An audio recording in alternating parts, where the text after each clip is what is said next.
May not be something that other writers agree upon. Really helps me get in the right mood for writing. This is the worst tip ever to give to anybody ever.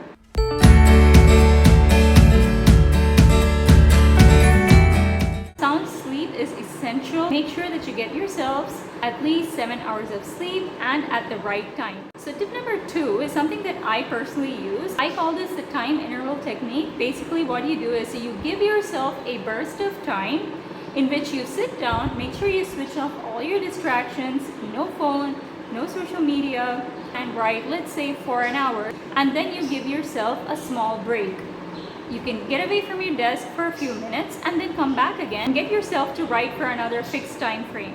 Okay, so this tip may not be something that other writers may agree upon. It's that I strongly advise you guys to switch off all music. Music can be quite a distraction and it can slow you down. Writing can get a bit monotonous and can feel a bit mechanical because we may not always be creating content on topics that we can personally connect to, in which case you need some sort of motivation to carry through the day without losing pace. And I find that listening to public speakers who inspire and motivate me actually help me get energized and pumped. For example, I love consuming Gary Vaynerchuk's videos on YouTube or some of his shorter forms of content on LinkedIn. Or if that's not your thing and you want something that's quicker and you don't have time to go through a whole video, you can try looking up quotes about progression or growth or self-development, whatever you're interested in.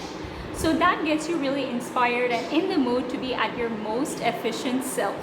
Some writers prefer caffeine. They just have a cup of coffee if they're finding it difficult to get into the writing mood. But I prefer dark chocolate. Dark chocolate really helps me get in the right mood for writing.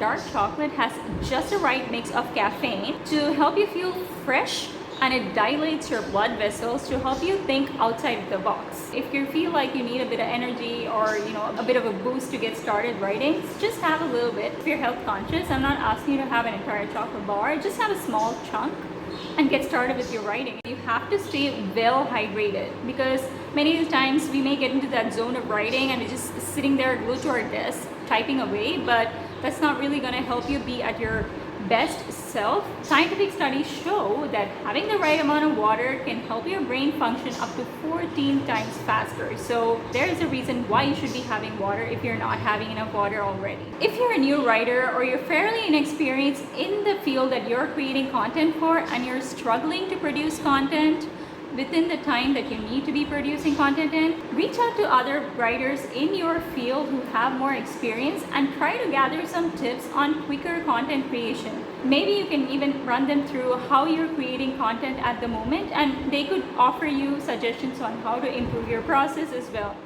I don't know why, but there seems to be a lot of really poor advice on this particular tip. Unfortunately, this is a no-no on any level. Cut down your research time. This is the worst tip ever to give to anybody ever. Research is an absolute must. In order for your content to be of excellent quality and of use to the reader, you need to have put in proper thought and proper research into the topic. You cannot cut down your research time just to speed up the process. That will not help you produce good quality content.